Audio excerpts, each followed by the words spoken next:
평강이 우리 모두에게 임하기를 예수님의 이름으로 간절히 축원해 드립니다. 오늘은 로마서 2장 17절에서 29절 말씀을 근거로 껍데기 신앙을 버리라 라는 제목으로 하나님 말씀 증거하겠습니다. 완전한 복음 로마서 강의 7번째 시간입니다. 우리가 신앙생활을 하다 보면 가장 주의해야 될 그것이 바로 껍데기 신앙입니다. 껍데기 신앙은 천국에 가지 못한다라고 성경은 말씀하고 있습니다. 껍데기 신앙의 위험성이 무엇일까요? 그것은 내 스스로도 껍데기인데 껍데기인지 모른다는 것입니다.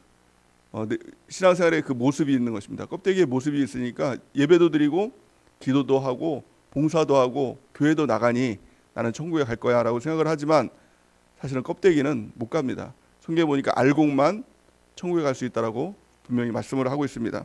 마태복음 3장 12절 말씀을 같이 한번 읽어보겠습니다. 마태복음 3장 12절 시작. 손에 키를 들고 자기의 타작마당을 정하게 하사 알곡은 모아 곡간에 들이고 쭉정이는 꺼지지 않는 불에 태우시리라.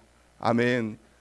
우리 하나님께서 마지막 날에 자신은 천국에 갈 수 있다라고 하는 모든 사람들을 다 이렇게 불러 모아다가 껍데기와 알곡을 구분한다는 것이죠. 무엇을 통해서 구분하느냐면 이 키질을 통해서 구분하게 된다는 것입니다. 그래서 껍데기는 이 겨죠. 겨는 이렇게 키질을 쫙 이렇게 하늘로 올리면 바람에 다 날아가서 없어져 버립니다. 알곡은 그대로 떨어지는 거죠. 그 알곡을 모아다가 천국으로 인도한다라고 이렇게 말씀하고 있는 것입니다. 우리 신앙에도 이 키질을 하는 것 같은 이런 일들이 다가옵니다. 우리 그것을 고난이라고 이야기를 하죠. 또 삶의 어떤 흔들린다, 이제 믿음이 흔들린다, 이런 말들을 하곤 하지요. 근데 그때가 바로 하나님께서 우리를 키질하는 그 순간일 수가 있다는 것입니다. 근데 키질을 하면 바람이 불면 이 알곡들은, 이 껍데기들은 지들이 다 알아서 날아가는 것입니다. 알곡만 그 자리에 있는 것입니다. 흔들리지 않는 것입니다. 믿음은 흔들리는 것이 아니죠. 흔들린다라고 하는 것 그 자체가 사실은 믿음이 없는 것이고 또 그 믿음이 없으면 결국에는 천국에 가지 못하는 것입니다. 우리의 삶 가운데 여러 가지 어려움이 있죠. 어쩌면 지금이 막 바람이 막 불고 있는 그런 하나님의 키질하는 그런 순간이 아닌가라는 생각이 듭니다. 참 그 최근 몇 년간 신앙이 막 흔들려서 날아가는 사람들이 참 많이 있지요. 근데 사실 그들은 환경이 그래서 믿음이 흔들렸다라고 하는 것은 이미도 믿음이 없는 것입니다. 삶이 어려워서 믿음을 잃어버렸어요. 이것은 믿음을 잃어버린 게 아니라 믿음이 없는 껍데기였다라는 것입니다. 그래서 어떤 사람들을 보면서 저 사람들 환경이 어려워서 믿음 잃어버렸어. 아니에요. 믿음이 없는 사람들이었습니다. 그 안에 껍데기 신앙이었다는 것입니다. 그래서 우리 가운데 늘 주의해야 될 것은 내 안에 껍데기가 있는 것이 아닌가. 나는 껍데기인가? 나는 알곡인가? 이것에 우리가 주의를 해야 된다는 것입니다. 그리고 이게 우리가 어려움이 있을 때마다 우리가 환경에 또 고난이 있을 때마다 우리가 늘 붙들어야 되는 거 그래 믿음이지요. 믿음 붙들면 끝까지 우리가 천국 가는 날까지 흔들리지 않는 믿음으로 승리하는 삶을 살게 될 줄 믿습니다. 오늘 본 말씀에 보니까 이 유대인들을 향해서 예수님은 너의 신앙이 너는 율법을 지켜 행한다라고 말하지만 그게 껍데기 신앙이 아니냐라고 말씀을 하고 있는 것입니다. 우리 17절에서 19절 로마서 2장 17절에서 19절 말씀을 같이 한번 읽어보겠습니다. 시작. 유대인이라 불리는 내가 율법을 의지하며 하나님을 자랑하며 율법의 교훈을 받아 하나님의 뜻을 알고 지극히 선한 것을 분간하며 맹인의 길을 인도하는 자요 어둠에 있는 자의 빛이요 율법에 있는 지식과 진리의 모본을 가진 자로서 어리석은 자의 교사요 어린 아이의 선생이라고 스스로 믿으니. 아멘. 이 말씀을 보면 유대인이라고 말하면서 또 율법을 지켜 행한다라고 말하면서 그 행위는 있지만 진정한 그 믿음, 그 안에 있는 알곡 그것이 없다라고 예수님께서 그들을 책망하시는 그런 장면입니다. 그 결론의 말씀을 보면은 핵심적인 말씀이 28절에서 29절 말씀인데요. 우리 같이 한번 읽어보겠습니다. 시작. 무릇 표면적 유대인이 아니요 표면적 육신의 할례가 아니니라.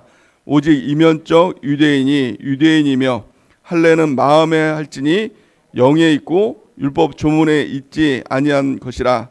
그 칭찬이 사람에게서 난 것이 아니요 다만 하나님에게서니라. 아멘. 표면적 유대인이 아니라 이면적 유대인이 참된 유대인이다 이렇게 말씀하고 있죠. 겉으로 보이는 신앙이 그게 신앙이 아니다라는 거예요.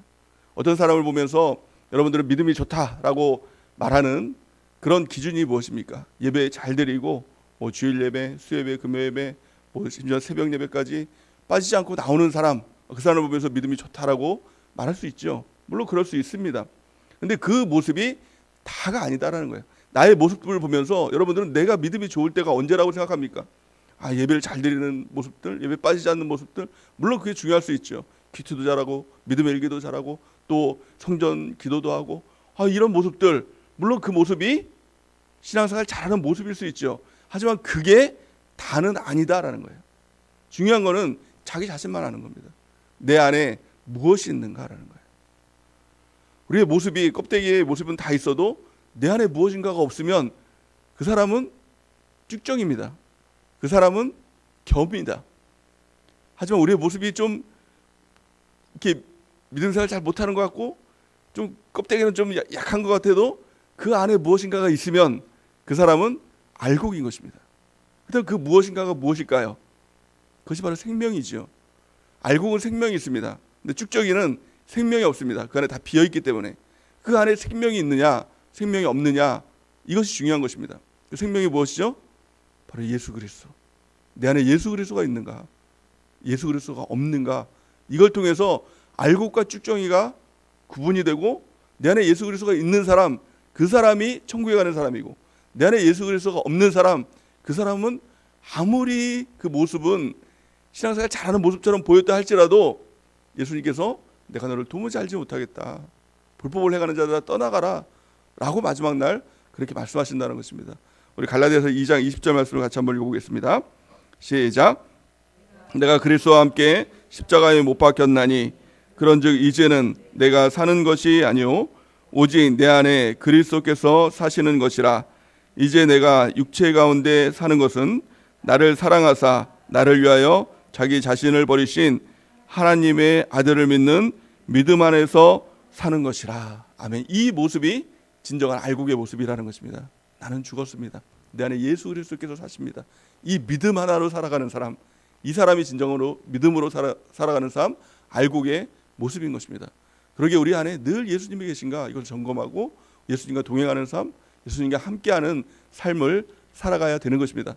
그렇다면 내 안에 예수 그리스도가 사는 삶이 어떤 사람일까요? 우리는 이것을 자꾸 느낌으로 생각을 하려고 합니다.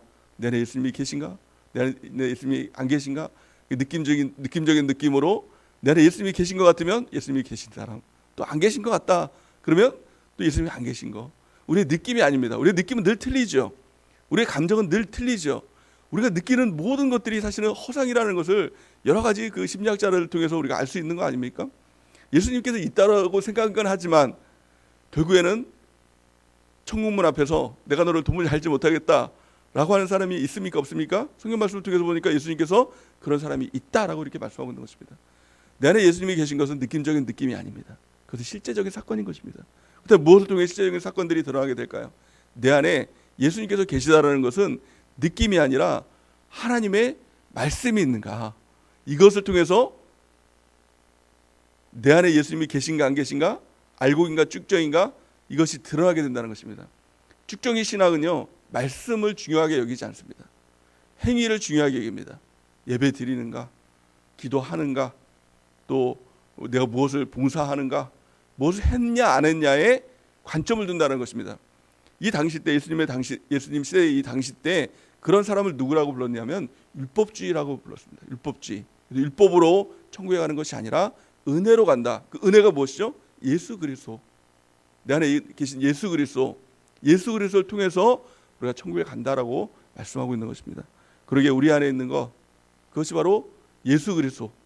다르게 보면 하나님의 말씀이 있는가 없는가, 이걸 통해서 우리에게 천국과 지옥이 결정되고 이 땅 위에서 알곡과 쭉정이가 결정되기 시작한다는 것입니다.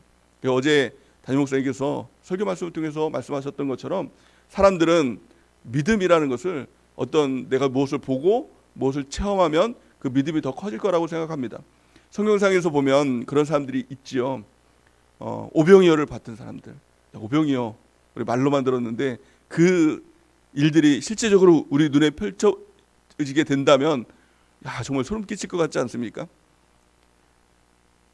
물고기 2마리와 항상 헷갈리더라고요. 물고기 2마리, 떡 5개인가요? 떡 5개, 물고기 5마리, 떡 2개인가요? 오병이어, 그죠? 그러니까 오병, 떡 5개, 이어, 물고기 2개, 이거밖에 없었어요. 근데 사람들은 남자만 5,000명, 그 여자랑 뭐 어린아이랑 뭐 다 치면 한 2만 명 되는 사람들이 쫙 펼쳐져 있는 거예요. 2만 명이 말이 2만 명이지 실제적으로 2만 명이 있다라고 하면 모래알 같을 거예요. 막 지금 쫙 끝 옛날에 뭐 여의도 광장에 뭐 몇만 명 모였다고 2만 명 모였다고 막 끝이 없지 않습니까? 10,000명만 모여도 막 끝이 없지 않습니까? 그 사람들이 막 끝이 없는 막 있는 거예요. 근데 물고기 몇 마리였죠? 2마리, 떡 5마리, 5개. 요거만 가지고 띄워주는데 그 사람들이 다 먹는 거예요. 그리고 막 배불리 먹고 남는 거예요. 와, 사람들 막 소름 끼치지 않았겠어요? 하나님 살아계시다 막 그러지 않았겠어요? 막 그 믿음이 막 하나님 진짜 때려 죽여도 하나님은 계시다 막 이렇게 내가 봤어 막 이렇게 이런 믿음이 있지 않았겠어요? 근데 그리고 나서 바로 예수님께서 말씀을 증거하셔요. 무슨 그 말씀의 핵심이 무엇이었냐면 요한복음 6장 63절 말씀의 그 핵심인데요. 우리 같이 한번 읽어볼까요? 63절 말씀 시작. 살리는 것은 영이니 육은 무익하니라. 내가 너희에게 이른 말은 영이요 생명이라. 아멘. 참 놀라운 말씀이죠. 그 떡을 다 먹고 난 다음에 육은 중요한 게 아니야. 너희가 먹는 것, 그 떡, 내가 배부른 거, 내가 본 거, 느낀 거, 이게 정말 중요한 게 아니야. 예수께서 그걸 말씀하시거든요. 그래서 뭐라고 말씀하죠? 살리는 것은 영이니 육은 무익한 거야. 살리는 것은 먹고 배부른 떡이 아니라 우리가 본 표적이 아니라 이적이 아니라 바로 영이 중요한 거야. 이렇게 말씀하면서 그 영이 뭐라고 말씀하고 있죠?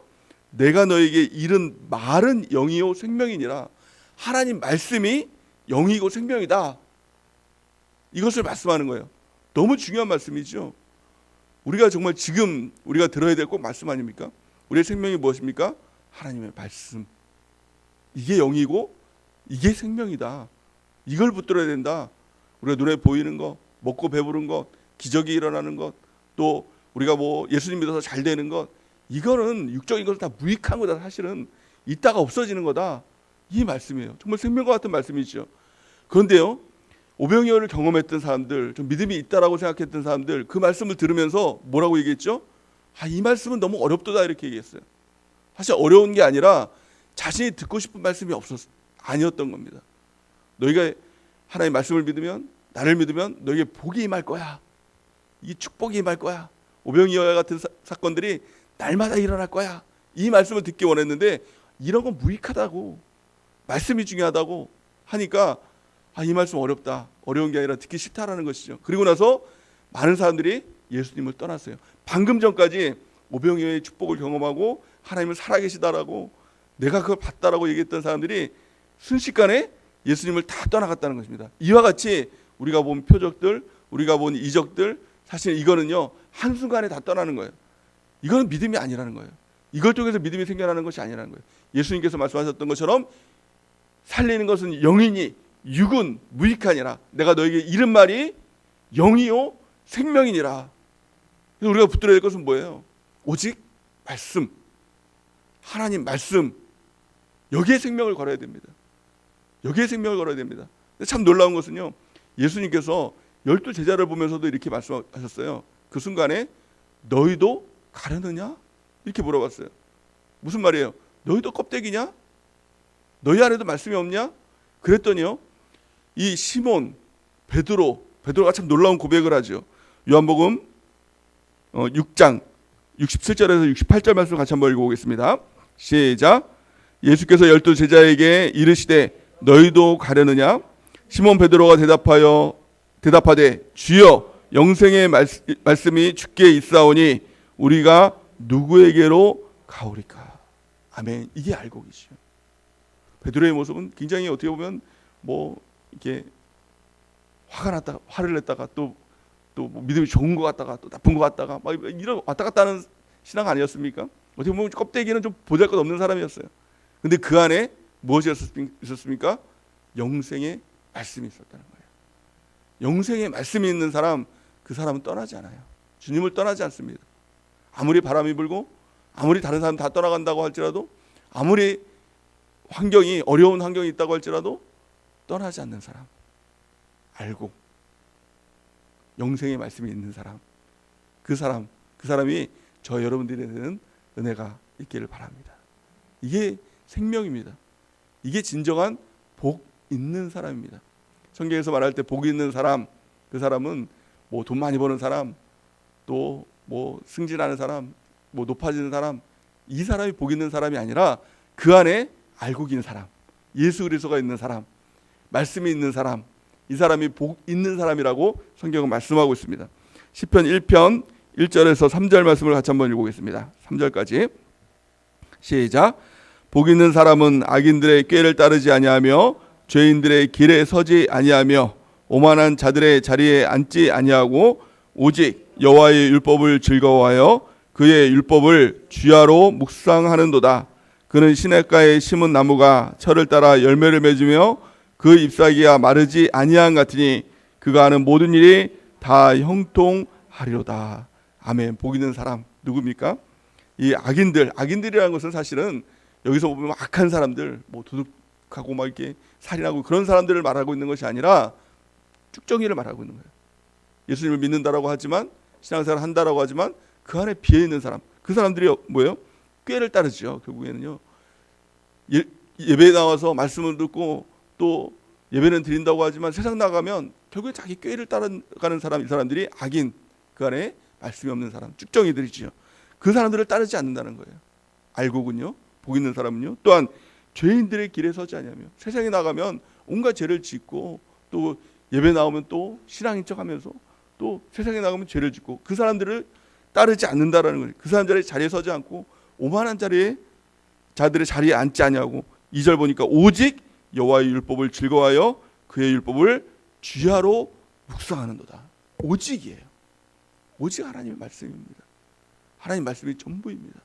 그 말씀을 묵상하며 주야로 그걸 묵상하는 사람, 그 사람은 자기가 꾀를 따르고 자기가 죄를 지어서 자기가 무엇인가를 이뤄나가는 사람이 아니라, 내가 무엇을 이루는 사람이 아니라 하나님이 책임져 주는 사람이 된다는 거예요. 하나님이 인도하시고 하나님이 복을 주시고 하나님께서 그를 이끌어가는 사람이 된다는 것입니다. 내가 말씀을 붙들면 말씀이 나를 선도하는 사람이 됩니다. 내가 주님을 붙들면 주님이 나를 인도하는 사람이 된다는 거예요. 3절 말씀 같이 한번 읽어볼까요? 다시 한번요. 시작. 그는 시냇가에 심은 나무가 철을 따라 열매를 맺으며 그 잎사귀가 마르지 아니한 같으니 그가 하는 모든 일이 다 형통하리로다. 하나님께서 공급하여 주시고 하나님께서 채워주시고 하나님께서 열매 맺게 하시고 하나님께서 인도하시고 하나님께서 복 주시는 사람, 이 사람이 진정한 복 있는 사람이라는 것입니다. 내가 할 건 뭐예요? 날마다 주야로 주님의 말씀을 붙들고 말씀을 묵상하는 것입니다. 그다음 반대로 말하면 악인의 모습은 어떻습니까? 껍데기의 모습은 어떻습니까? 우리 4절에서 6절 말씀을 같이 한번 읽어보겠습니다. 시편 1편 4절에서 6절 시작. 악인들은 그렇지 아니하며 오직 바람에 나는 겨와 같도다. 그러므로 악인들은 심판을 견디지 못하며 죄인들의 의인들의 모임에 들지 못하리로다. 무릇 의인들의 길은 여호와께서 인정하시나 악인들의 길은 망하리로다. 아멘. 이게 결론입니다. 껍데기는 어떻습니까? 악인 껍데기는 그렇지 않으며 오직 바람에 나는 겨와 같도다. 겨와 같다는 거예요. 날아가는 거예요. 바람 불면 다 날아갑니다. 고난이 있으면 다 주님을 떠나가는 사람들, 다 날아가는 사람들, 이 겨지요. 또 5절 보니까 그러므로 악인들은 심판을 견디지 못하며, 심판이 있으면 알고는 뭐예요? 견디는 거죠. 겨는 뭐예요? 껍데기는 뭐예요? 견디지 못하는 거죠. 죄인들이 의인의 모임에 들지 못하려 결국에는 다 나뉘게 된다는 것입니다. 어떻게 이 코로나를 통해서 나뉘고 있죠. 우리가 그걸 보고 있지 않습니까? 또 6절 보니까 무릇 의인들의 길은 여호와께서 인정하시나 악인들의 길은 결국엔 망하게 된다라는 것을 말씀하고 있는 것입니다. 우리의 모습은 어떻습니까? 알곡입니까? 축적입니까? 우리 안에 말씀이 있습니까? 우리 안에 예수님이 계십니까? 만약에 내 안에 을 점검했을 때 정말 큰일이구나 라고 생각했다면 어떻습니까? 이제 겨니까 이제 나는 날아가서 나는 이제 끝이야. 아닙니다. 살아있는 동안은 복이 있다라는 것은, 그것이 축복이라는 것은 기회가 있다는 거예요. 그 성경에 보면 이런 말이 있습니다. 그 산 개가 죽은 사자보다 낫다라는 말이 있어요. 그 말씀의 뜻이 뭐예요? 그 죽은 사자는 기회가 없다는 거예요. 아무리 사자라 할지라도 죽으면 기회가 없고, 살아있으면 아무리 개 같은 인생이라 할지라도 기회가 있는 겁니다. 그 우리에겐 기회가 있죠. 그래서 우리가 근데 말씀으로 채우는 것, 그러면 결국엔 축정이도 알곡이 된다는 거예요. 그래서 요한계시록 1장 3절 말씀을 같이 한번 읽어보겠습니다. 시작. 이 예언의 말씀을 읽는 자와 듣는 자와 그 가운데 기록한 것을 지키는 자는 복이 있나니 때가 가까움이니라. 아멘. 복이 있다라는 말이 뭐예요? 복이 무엇이죠? 내 안에 예수님이 계시게 된다. 내 안에 말씀이 거하게 된다. 어떤 사람이요? 그 말씀, 하나님의 말씀을 읽고 듣고 지켜 행할 때 그 말씀이 내 안에 거하고 그 생명이 내 안에 거하고 그 말씀을 통해서 복 있는 삶을 살아가게 된다는 것입니다. 그 마지막 때가 가까울수록 이것이 정말 생명이 되는 것입니다. 이 예언의 말씀을 읽는 자와 듣는 자와 그 가운데 기록된 것을 지켜 행하는 자는 복이 있나니 때가 가까움이라. 마지막 때가 가까웠습니다. 이제 우리가 붙들어야 될 것은 정말 말씀밖에 없는 것입니다. 말씀을 읽고 듣고 지켜 행할 때 그 말씀이 내 안에 거하게 되고 그 말씀을 통해서 생명력 있는 삶을 이 땅에서 살아가는 것입니다. 이것이 살아서 누리는 천국의 모습이죠. 또 죽어서는 알곡이기 때문에 영원한 곳간 천국에 거하는 귀한 삶을 살아가게 되는 것입니다. 우리의 생명은 이제는 내 안에 있는 말씀, 이것이 생명인 것입니다. 우리의 껍데기 신앙들, 물론 이 껍데기 신앙도 껍데기의 모습들, 이 겉모습도 중요하죠.